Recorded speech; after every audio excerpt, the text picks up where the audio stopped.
investigating the ramifications of Trump having peace break out in the Middle East and Israel through the eyes of a newbie. I'm Sheila Gunn Reid, and you're watching The Gun Show. This free episode of The Gun Show is brought to you by... Episodes here for Rebel News. You know, our company is growing quickly, and we'd actually like for your company to grow too. That's why this ad space that I'm speaking through right now is actually available for you to purchase. So instead of people listening to me, they could actually be learning about your company, learning about your business. If this interests you, if this is an opportunity you'd like to capitalize on, send us an email at ads@rebelnews.com.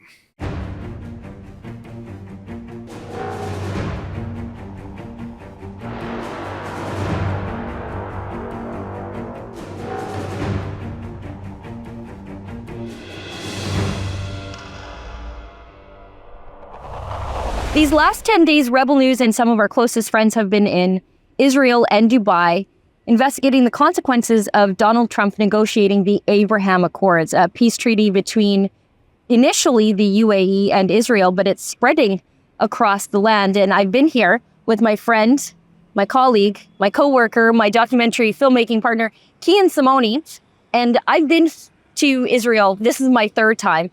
For you, it's your first time, and it was like watching a baby discover new things, and don't take that the wrong way, about Israel, because I think you had a bit of the same experience I had. You know, you come here and you realize the media lies. They lie about everything. That's why we have job security. But I think a lot of the fake news that we deal with in the rest of the world was that template was sort of solidified in Israel.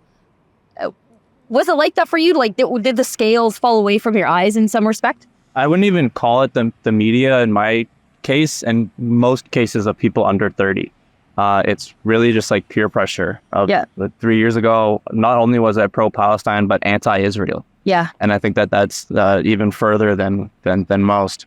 It's cool to say free Palestine. It's cool to say it, and you don't understand what that really means. And freedom from what? And yeah, like from what? Seriously, just being there, you know, it's upsetting. Yeah. Being inside of Bethlehem, like it's an upsetting place.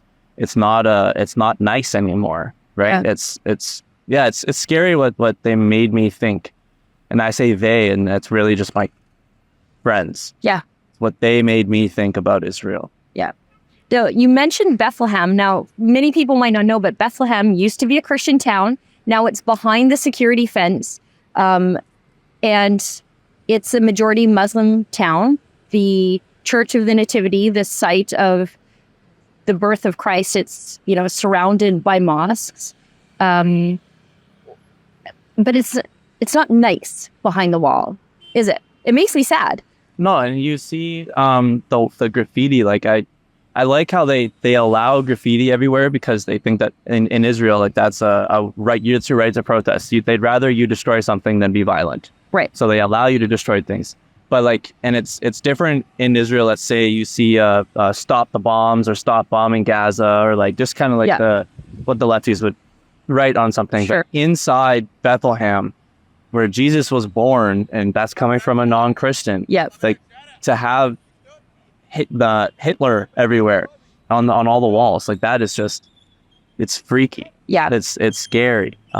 Yeah. I know. Another thing that you got to do, was something that the first time I came to Israel, I couldn't really get my head around what I saw in the media about the so-called settlements that are, according to the United Nations and the international community, whatever that is, calls them illegal. But you go to these settlements and you're like, this is just a nice little town with a university and a hospital and schools and jobs.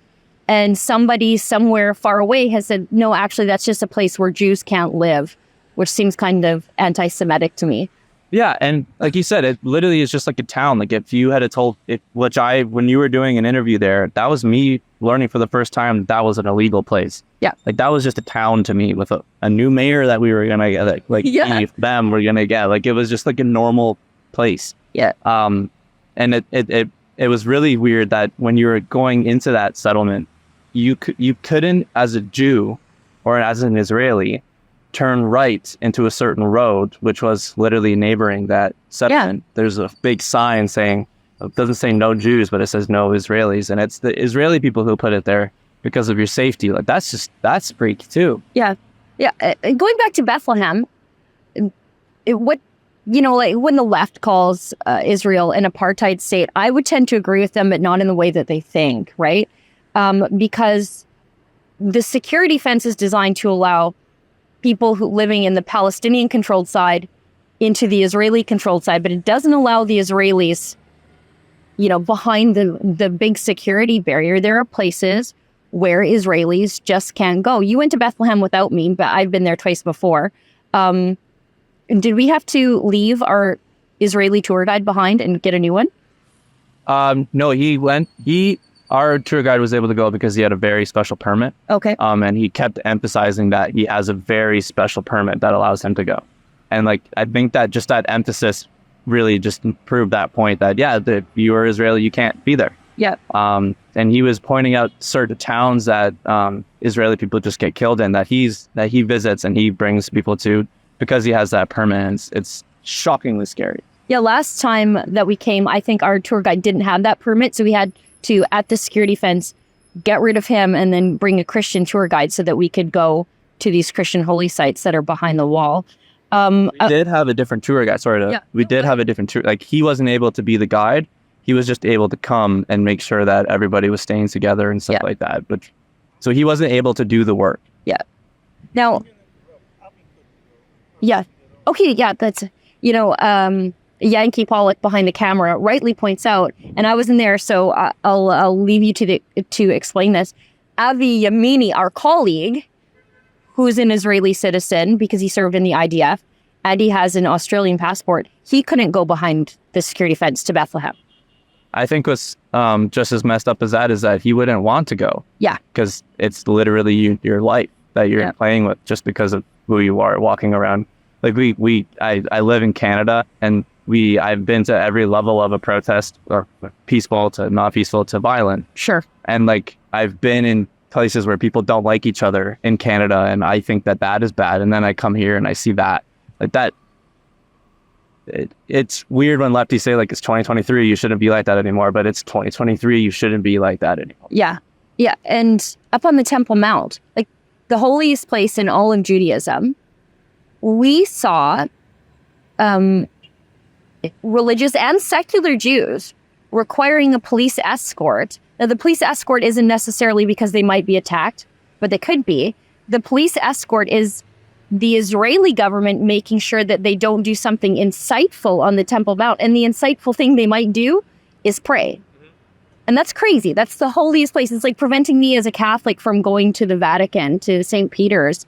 But Jews, really, they're restricted up there. And it's not even, again, it's not even necessarily just religious up there. You can't bring an Israeli flag. Yeah. You're in Israel. Yeah. You can't have a flag. Avi has this Israeli tattoo, and he has to cover up his tattoo. Yeah.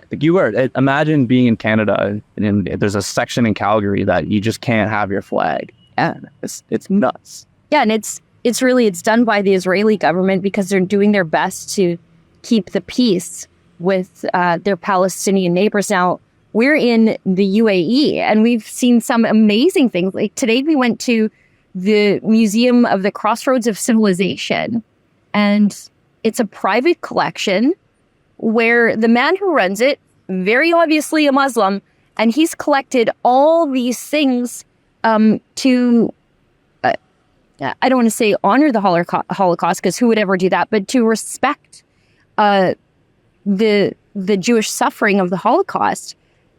It's astounding to see that level of tolerance, because, we're told in the Muslim world that that's not a thing, that it's just the Jews and the Muslims hate each other, and the Christians are standing over there not sure which side that they're supposed to pick. But that's, there's really tolerance for the Abrahamic family happening in the UAE. And I think Donald Trump is responsible for bringing this to the mainstream, I guess, here.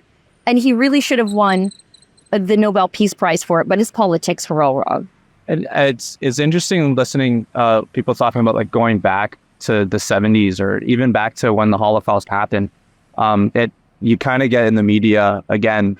All of these Arab countries are quote unquote bad for. Yeah, there was always division, and that Yeah. wasn't the case. Yeah, no, it wasn't, especially here. And even though there was no Abraham Accords back when the Holocaust was happening, like they were the ones who were letting Jews in. Yeah.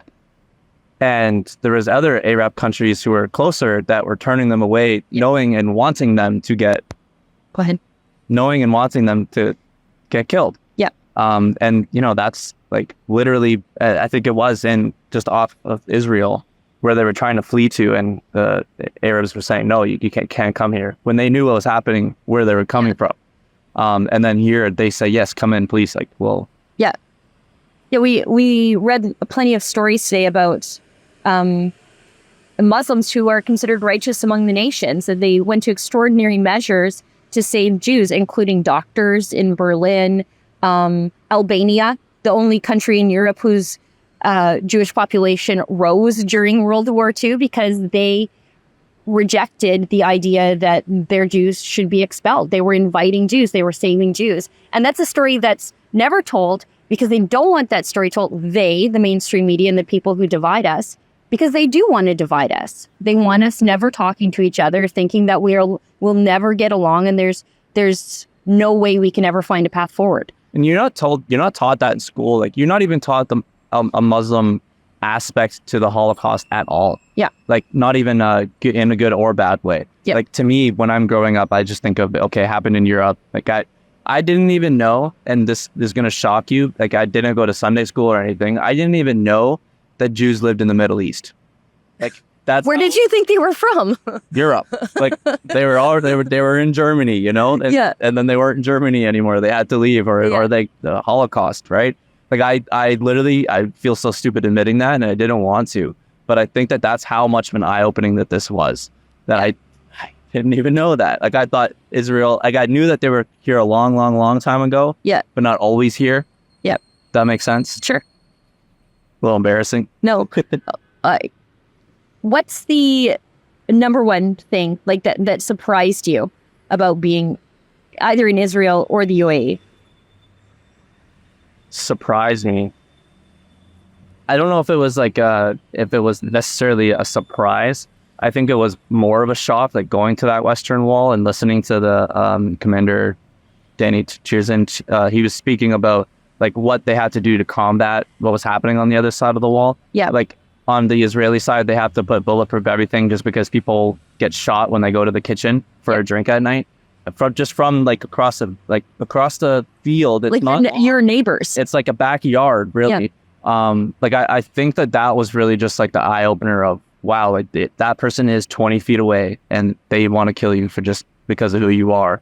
And these, the length of the amount of money and effort that Israel had to put into that fence and into those walls, like it blew my mind how scary it is to just live there. Yeah. It's still, I can't even put words to it. It's so close. Like, it's so close. It is your neighbors shooting at you when you go to get something out of the fridge. And then you build a fence to try to stop them. You take all these extraordinary measures to make sure your fence is culturally sensitive, that you can catch the people before they try to climb the fence so that you don't have to shoot them. And then the rest of the world says you have no right to protect yourself. That's the part that blows my mind. I have one more thing that I think is the surprise. When we went to quote unquote Palestine and into I guess it was just off of Bethlehem. You mean Judea and Samaria. There we go. When we were going through, so like me looking back at, you see all of these companies, whatever, Ben and Jerry's, or you see all of these companies who are like, oh yeah, pro-Palestine, free Palestine, screw Israel, blah, blah, blah. There's no, everything in that town is like going into a knockoff mall. I know. Like, there's no real stores. It's Stars and Bucks Coffee. Yeah. Starbucks Coffee is like a anti-whatever, and they're like, yeah, we free Palestine. It's like, why don't you go there then? Yeah. Why aren't you there? Yep. Right? I think that one was like the only thing that I saw that was like on brand was Coca-Cola. Yeah. And they're just everywhere. I don't even think they had to just let it, like, it's just, you know what I mean? Like, that was what blew my mind. I thought that they would have companies there supporting them and helping them because that's what they say they do. Yeah. But they don't. They just pull out of the region entirely, or they pull out of Tel Aviv and they're like, look, we saved everybody.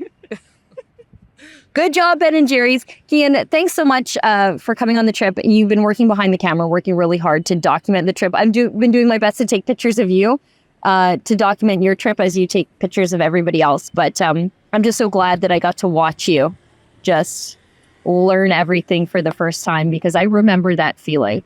I literally was thinking like I would join the IDF for a bit. Like I think I would do that. You'd do it for the chicks. No.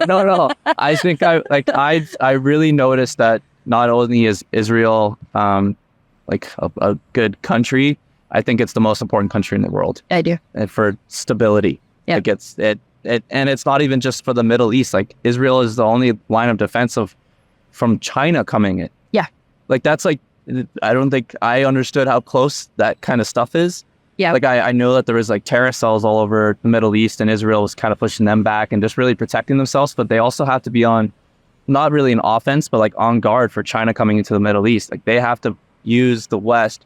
I always see, and I never understood. Sorry, I'm going to quickly rant. Yeah, please. In America, like even people on the right are like, we need to, pull our support from Israel. We need to stop it. And it wasn't like an anti-Semitic thing. It was just like when people talk about we need to just worry about our country and not other countries. I think I've always kind of been like that too. Me too. About we need to stop worrying about other countries and fix ourselves.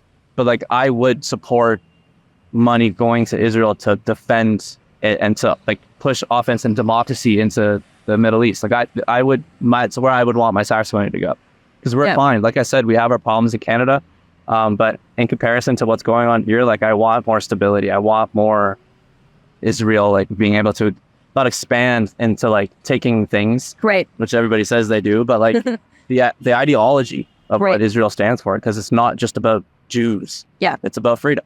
It's about freedom. It's about capitalism too. One of our speakers said that the way to good relations with Washington runs through Jerusalem. And I think all these Arab countries that are now considering signing on to the Abraham Accords realize that. And I think it was very savvy of Donald Trump to say, we need to build this strategic alliance with the United States and these peace-loving Arab countries. Otherwise, China and Russia are going to step up and fill the void. I remember watching and seeing all of like I guess you call them the conspiracy theorists, whenever a leader of the free world, or whenever someone would come in, they would always touch the Western Wall. Yeah. And like the whole like, the Jews are controlling everything. I always wondered like, why do they do that? Why do they touch that wall? Like, isn't it just a religious thing? If you're not Jewish, just why are you touching the wall? That wall is the most important wall ever. And like, I put with the Jew cap, what's it called? Kippah. I put it on and I touched the wall. Yeah. And like 2 years ago, I was like, what are you doing? Why would you do that? Yeah. Now it's so like, that's how far I've come. This free episode of The Gun Show is brought to you by my mug. I know.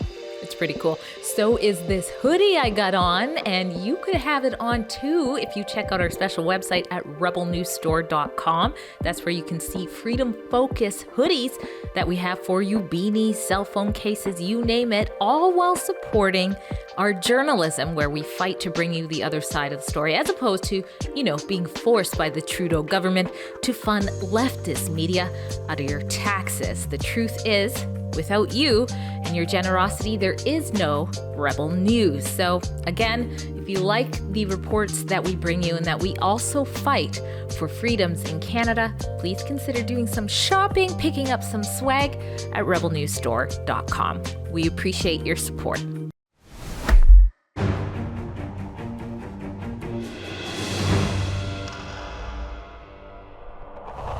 We've come to the portion of the show where I invite your viewer feedback. Unlike the mainstream media, I actually care about what you think about the work that we're doing here at Rebel News. It's why I give out my email address right now. It's sheila@rebelnews.com. But if you are watching us on one of the other platforms where you've sat through an ad and you're watching the free version of the show, leave a comment there as well. Sometimes I go looking over there. Now, this week's letter comes to us by way of Bruce Atchison. He's a very regular viewer of the show, strong supporter of Rebel News. We love Bruce at Rebel News and his cat.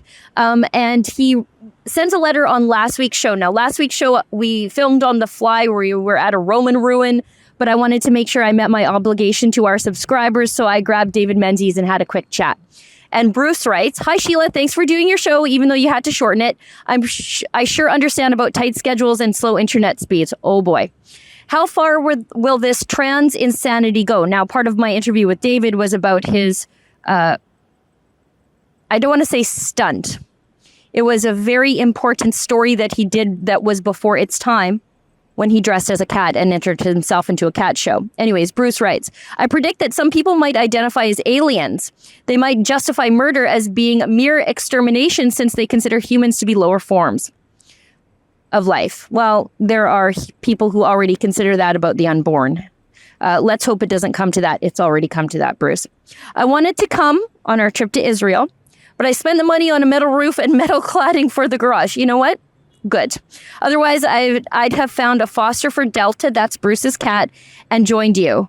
I also knew just inflation would make the job price soar into the stratosphere if I waited to get the renovation done. Stay sane or die trying, Bruce Atchison." Well, Bruce, I'm glad that you made a good choice for your money. I think working on your house is really important. And yeah, Justin Trudeau is making the cost of everything just soar through the roof. But the good news is, maybe you could come on the Rebel Cruise at rebelnewscruise.com. We haven't really announced it yet, but there are more opportunities to travel with us on these fact-finding missions going forward. Well, everybody, that's the show for tonight. Thank you so much for tuning in. I am dripping with sweat. It's 41 degrees here. We'll see everybody back home next week. And remember, don't let the government tell you that you've had too much to think.